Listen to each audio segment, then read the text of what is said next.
In order from saving you from terrible matchmaking, we compiled the best champions for the current patch for you to just climb faster. And these are our champions. Let's start with the most broken AP jungle right now, and we have Evelynn here. This champion features a few things that are very overpowered in terms of WildRift. Number 1, her clearing speed. She is a super fast jungle clear and very consistent in doing so. Next to this, she also has a very powerful gank setup, which is just her second ability. But here's the real kicker about Evelynn, it's about her stealth. Many people to this day don't know how to utilize control wards, if at all. And Evelynn really loves to gank you from certain angles, which are most likely not warded with a control ward. For example, just whenever you play the game and you're clearing your jungle, open up the scoreboard and check the enemy's items. On this screen, or rather on this scoreboard, you'll be able to see the enemy's wards, sweepers or control wards. With this information, you can then work for specific ganks. Now let's talk about avoiding certain wards on the map.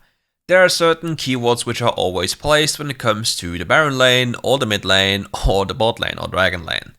And if you know about the most common ward spots, you can just approach from a different angle and have an easier time at getting people killed. Especially when it comes to control wards, people really need to put down just one when they're solo laning, and as long as you know the information of where the pink ward or the control ward is or was, you can avoid it in the future. The trick here is to just not clear it. You want to give the enemy a false sense of security and then abuse the fact that the enemy will not know that you're coming from the other side. But if there's a thing many people do wrong to this day, it's just not clearing their jungle camps. So Evelynn is a champion that really abuses first strike to the maximum. Next to this, as I said before, her clearing speed is absolutely superior to most of the other champions. So why exactly should you coin flip ganks or go for scuttle crabs which you cannot kill without dying for them? There's no real reason for it, because your complete play is very simple. You farm up, you get level 5, you have your ultimate, and now you can dive literally anyone you ever want to. The only thing that might be a little bit problematic could potentially be tanks that are full life, or people with exhaust. But let's be honest, in solo queue, people just constantly trade and lose HP for fun, which then allows you to just farm them for absolutely free. Twitch is a prime example for this. The next champion, which is equally as annoying but maybe a little bit more annoying, is Kayn, and that is for the following reason. This lovely champion can just hop into walls and use his second ability to constantly torment you on cooldown. And if he's a blue Kayn, well, there's not much you can do about this and you will slowly die. Well, emphasis on slowly, which is kind of a joke because you'll instantly evaporate into thin air. But here are a few things that make Kayn really powerful. Number 1, the Shimmering Spark Start. Many of you to this day don't really know that Kayn's passive, like the orb generation, is dependent on the amount of damage he deals to enemy. This is, by the way, wrong. It just depends on the times he deals damage to enemies. The actual number doesn't really matter. So for example, if you deal 3 damage to the enemy, it is less orb generation than dealing 3 times 1 damage to an enemy. As a consequence, you will see many Kayn players start with the Shimmering Spark and then constantly invade you to fight you. Depending on what type of a champion you are, be it a melee or ranged champion, he'll obviously want to constantly fight you to generate these orbs. Therefore, you'll often see that Kayn players will be 0-2, 0-3, maybe even 0-4, but they'll have their form at 3 minutes, perhaps, and then take over the game being 0-4. Because the form generation is so powerful that the moment they turn into the evolved form, be it red or blue Kayn, they can absolutely compensate for the gold differential they have basically put upon themselves by running it down to generate these orbs. The next issue here is that even if you don't do this strategy and start with a normal longsword, your jungle clear is absolutely insane. And even if you were to start with the Shimmering Spark, your jungle clear is still quite powerful. And that again allows for very powerful consistency. So if you get to figure out the proper way of combining, fighting and clearing at the same time utilizing the Tribute Gold, First Strike Gold, and the Shimmering Spark damage on the enemy jungler, even if you die for it, you'll get absolutely ahead without any problems. And then we get into the dangerous territory, the no counterplay territory. For your first item, you will have Youmuu's Ghostblade. Then you can think about items such as Monomune, and after this, even Essence Reaver. The Essence Reaver thing is very broken for the following reason. Essence Reaver scales with crit, but the base damage enhancement for your next cast ability is 22.5% bonus damage with Essence Reaver standalone. And the next lovely fact about Kayn is that his passive deals bonus magic damage, so only itemizing physical defense doesn't really save you from blue Kayn. He'll still deal a substantial amount of damage to you, and only if you're a true tank you'll be able to survive. And the way he plays the game and the range he has in order to jump into you and jump out of you is absolutely absurd. Just him existing is the absolute counter to anything that isn't a tank, and if he's allowed to scale to, for example, 3 items, the times for you are over if you play AD carry, mage, or anything that isn't called Ornn. The next champion who is literally rampaging through any type of pro play and is absolutely dominating any laning phase is Corki. Even if you have a good matchup or a decent matchup into Corki, it's basically kind of a fake story. You cannot win against Corki unless the Corki is bad, because the Corki can always choose to play non-interactive. What does non-interactive stand for? Corki can just use his spells from hyper range to then always clear the wave in an instant and back off immediately after. He has an escape tool, he has decent DPS and a lot of poke damage, so whenever you go for a last hit, given that you're a normal AD carry, he'll just punish you with his spells, and there's not much you can do about this one, unless you have the better support pick, or for example are a very dominating mid laner that can get an early lead, like for example Akshan, but it's very risky and you scale substantially worse than Corki ever does. But what exactly makes Corki so unbelievably broken? It's very simple. It's the frequency at which he pokes, and the power of how he pokes. If you take a good look at Corki and what he does, you will see that all of his spells are AoE abilities. That means if he hits anyone, everyone around him will be tagged as well. And if you take a look at the numbers he's dealing, the damage is quite severe. And there are 2 other things that are very broken on this champion. It's Riftmaker and First Strike. From the get-go, it's kind of hard to already itemize against Corki since he's dealing primarily magic damage as well as reducing your armor and magic resistance with his 3rd ability. But if you combine this with the bonus true damage he has on First Strike and Riftmaker, you'll realize that the fight is just impossible for you to win. He will poke you before you even get close. He will out DPS you whenever you get close, and the only real way of getting him killed is jumping into his face instantly and getting him killed in an instant.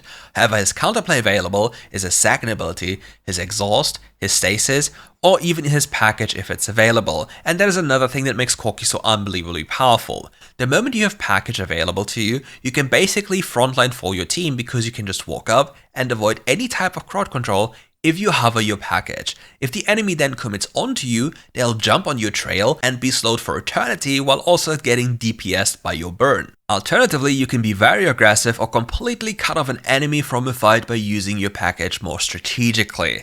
It's completely up to you. But nonetheless, Corki has a very good laning phase in which he neutralizes anything, scales brutally into the late game and decides the game before the enemy even gets close to you. This champion is absolutely busted. And Essence Reaver is quite a lovely item on him as well as Monomune. And please don't go for the AP Corki build. In solo queue you will have 0 success with this, and if you have success with it you would have double the success with AD or the normal Corki build. It really doesn't add any benefit to you because it really just makes you weaker. And for those who believe otherwise, every single time you take a look at the damage graph otherwise, you'll always realize that Corki has super high damage numbers, which is completely related to his spells and the damage scaling on his spells. But if you take a closer look and look at the scaling of how his spells actually scale, as well as the frequency at which you dish them out, you'll quickly realize that AD is just vastly superior in any way. However, for our next champion, the AP is obviously a necessity, and it's Vladimir. This champion is taking the Rift by storm and is just completely unbalanced in how he plays the game. His weakest feature would be perhaps his laning phase, but the moment he gets through it, which at WildRift is not the hardest thing to do given how people lane in this game, you'll absolutely take over teamfights, one-shot people, and just turn into a lovely pool and puddle of blood and peace out. But what exactly makes this champion so overpowered? It's number 1 that he has AoE abilities and innate sustain. Next to this we have another problem. On PC, when the enemy is afflicted with his ultimate, they take 10% more damage. The same does not apply to WildRift, it's slightly different here. Do you remember Zed's ultimate Deathmark? When Zed deals damage to an enemy, that after a duration the enemy will be dealt another percentage of dealt damage again into the face? It's the same with Vladimir, but for all people that have dealt damage to the target. So Vladimir applies his ultimate to the target, uses his entire combo into the face of the enemy target, and his teammates also deal damage to said target. After a brief duration, you basically see the countdown beneath the champion of the enemy, and as it ticks down, you'll see that the enemy takes an absurd amount of extra damage as it basically explodes. And this is something that is very unclear for most people, because you might have been healed earlier, you might have done whatever to avoid damage, or just have not paid attention to this little cooldown or timer, and then just instantly die. And this is something people really need to notice more often, and maybe even use stasis or any type of other effect that would save them from simply this type of damage. On top of this, Vladimir is a very hard champion to get killed. He has the access to his pool ability, he can even go for the stasis enchant, and then depending on how long the fight drags on, he can use his pool again. And on top of this, an even more annoying thing is overgrowth and just AP into HP and HP into AP scaling on this champion. He basically gets stats of a tank in terms of HP, but also gains AP of a Veigar very easily. And if you happen to struggle during the laning phase and believe you cannot reset, you can cast your empowered first ability on a jungle camp close to you to gain absolute brutal healing when there's some downtime involved. And last but not the least for this list, we have Fiora. Fiora just received the most broken buff when it comes to split pushing, and her first ability resets on towers now. It deals damage to towers, applies sheen as well, and functions as an auto-attack reset. This accelerates Fiora's tower taking by so much, it's basically like Jax now. However, Fiora is a champion that spits on Jax without any problem. Fiora can kill Jax in literally a second by using all her vitals in an instant. It's quite the funny spectacle to witness. But what makes Fiora so broken right now? It's mostly runes and items. For example, the newly added resolve tree. If you go resolve for your first page, you can get so much more tankiness. Having bone plating, nullifying orb and overgrowth will add so much more HP to you, and as a hardcore scaler that deals true damage to the enemy champions based on their maximum HP in combination with your AD, you will quickly see that you'll just kill people anyway. So what you can do, you can go for a slightly weaker laning phase, which is already strong enough, and just don't care about the precision tree, and go straight into the resolve tree. After this, you can then for your second page look into the precision tree or anything else you might need. But one thing is absolutely certain, you most likely are going to need a mana immune, otherwise life will be very difficult for you, simply because you'll run out of mana. Maybe, like really maybe, you might be able to go into Essence Reaver instead of Mana Immune, but I don't think there's a reason to do so. Mana Immune is way cheaper and scales very brutally on the champion as your first ability applies all its effects. It is really crazy, especially if you consider all the auto-attack resets your champion has. Auto-attack into first ability, into auto-attack, into your third ability, into etc, you know, all of these abilities will do massive amounts of damage. And with your entire identity centered around taking down turrets, who is there to stop you? Which champion can actually stop you from doing so? As the game goes on, no one can. You kill everything in your way in a straight up 1v1 scenario, and the enemy always needs to commit multiple people to remotely stop you from doing so. But yeah guys, if you want elo and you play Baron lane, just pick up Fiora, it will be definitely worth your time. And that's it for today's video. Thank you all for watching, and if you enjoyed the video, leave a like, subscribe to the channel, and come back for more. See you soon.